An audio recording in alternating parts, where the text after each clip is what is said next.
Back at you again, fine people of these lovely interwebs on this side of town in the cyberspace world and on the Google, all you people out there on the Google.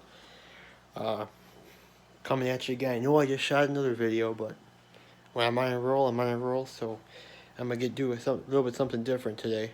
I'm going to actually be showing you guys my aquarium fish. Now, many people with aquariums, normally think of goldfish, betta fish, koi, more in ponds than aquariums, but nonetheless, there's a lot of people out there who don't really think of having native North American fish uh, as pets. So I just want to disprove that notion. They are fantastic as pets. I actually got one of them staring at me right now. He thinks I'm going to feed him, and I'll introduce you to him in a minute. And I got my other guy over in the corner there too. So I have two fish as pets currently. One is a bluegill, and one is a yellow perch. The bluegill is a female, as far as I can tell. It has the smaller opercular flap on it, and the color is more golden, as opposed to the males, which have a bigger opercular, or what's commonly known as an ear flap on a sunfish.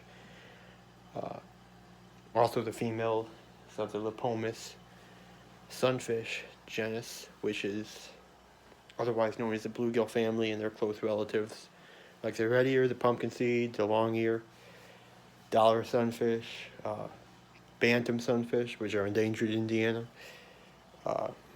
So they're not very common. Orange-pied sunfish, some other species, green sunfish, they're all in the Lepomis genus of sunfish. And those are what most people would call panfish, or a lot of them in North America, if you're in the United States or Canada watching. Anyways, here's my bluegill right here. Let me see if I can get her to cooperate. But there she is right there with the camera.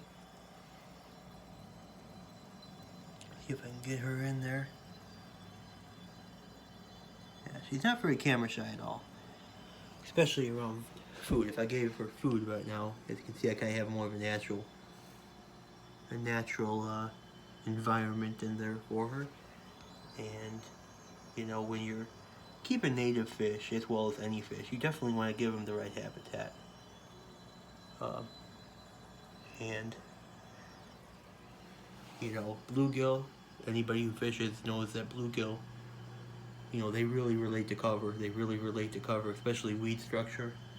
Obviously, these weeds are artificial from a pet shop, but one of the things you will find with bluegill, especially if you do your research online about keeping bluegill in aquariums, is they are notorious for eating any kind of live plants or vegetation you put in your aquarium, and that pretty much goes for all sunfish.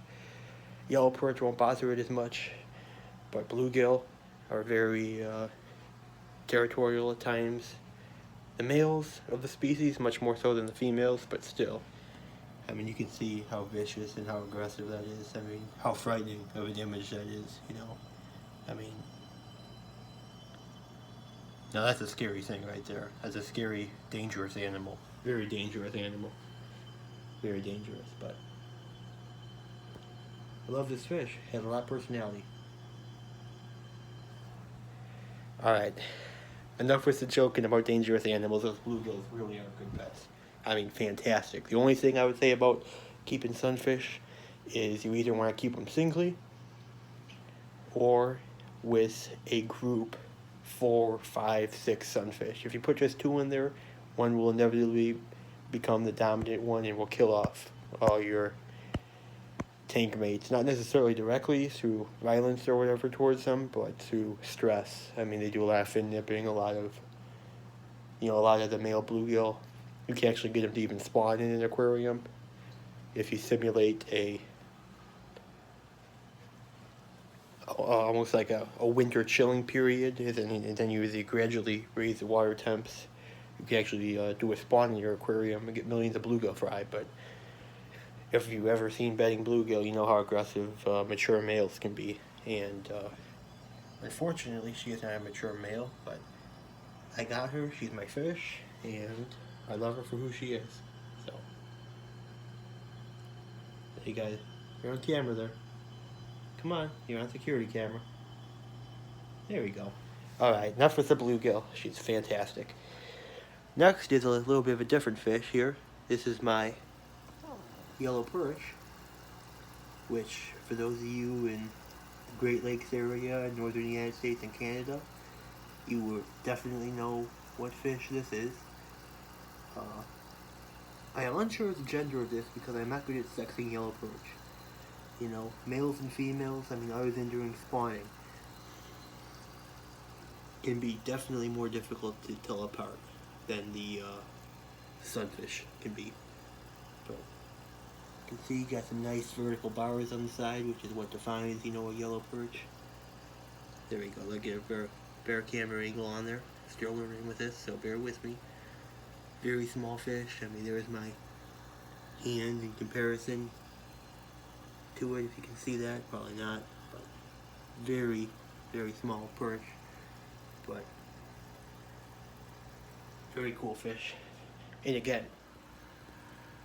vegetation, even if it's artificial, very important for these fish because they relate to structure.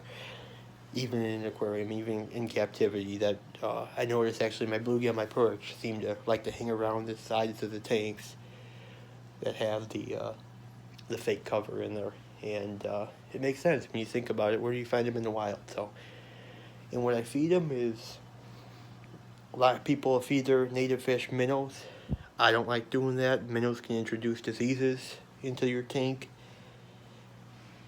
A lot of people feed a lot of leftover live bait when they come back from fishing or whatever. I do a little bit of that once in a while. But my favorite food is the frozen brine shrimp and frozen purulina brine shrimp, which is basically regular brine shrimp with some seaweed or some kind of vegetative extracts that will actually give them some veggies in their diet, because bluegill and perch, as a lot of these fish are mostly carnivores. They mostly like eating meat or live bait. They really don't eat any plants or anything, I mean, other than like zooplankton and stuff when they're small. But giving them a varied diet with those two items I mentioned really has helped with the health of my fish. And I would hardly recommend it to anybody. You don't need anything big to start off. Just be smart about it. Don't try to cram 5 bluegills in a 10-gallon tank or anything like that. Use your head. You can really get nice tanks for a good price if you look around on Craigslist or whatever, or on eBay, or even during the closeouts at some of the local pet stores and stuff. So, and really, I mean, that's about it. You know, give you one last look at them. Make sure I can get a good view there of my lovely bluegill. There she is. There he is. There you go. That's a nice shot. That's a yellow perch. That's a beautiful yellow perch right there. All right. Anyways, stay tuned, guys. A lot of cool stuff. Like I said, got those channels out that I was talking about. And I also wanted to give a shout out to a new subscriber that I actually gained from a good buddy of mine, Dan from Wool Baby Fishing. Look him up. Dan, if you're watching this, I got you, baby. Wool Baby Fishing. No pun intended. But I have actually a guy I gained, Dan Plays Fishing Planet, and on PS4. And he actually gained a subscriber who he kind of brought to me, and now he's watching my videos. So Daniel Page, if you are out there, I know you're in England, stay tuned. I got a lot more material coming up for you guys, and thank you for subscribing. It really means a lot. I mean, I'm up to, I think, 12 subscribers now, and I've had the channel for 6 years or whatever, but I never really actually seriously posted stuff in a couple years on it. So the fact that I have a couple new subscribers is, excites me. I get excited over really small things, but I got a lot of cool things coming out for you guys, so thank you so much for your support. I mean, I'm not I'm not, sponsored by any of the mega corporations or anything like that, like some of the YouTubers are. I'm not going to mention any names. This is all homegrown, home run. I'm sitting in my freaking bedroom right here. So, I mean, this is filming with my iPhone. So, I mean, I'm doing this vlog style right now. I'm eventually going to get an action camera so I can do on the water footage properly. I will still do some on the water footage with my iPhone as much as I can until I get an action camera. And I know Frank from Frank Rack's channel is kind of, really like, Derek, when are you gonna get an action cam? Frank, it's coming, my man. It is coming. So, hoping to do a lot of cool stuff with all you guys this year. Thanks for watching. If you're in the United States or wherever, stay warm. If it's winter by where you are, stay warm. We're getting very cold temperatures right now here in northwest Indiana, the Chicagoland area. Beautiful, beautiful sunbathing weather. At last time I checked, it was 3 degrees Fahrenheit, regular temperature, not including wind chill, and it's only going to get worse. So stay tuned, you guys. Stay warm. Good fishing. Love you guys.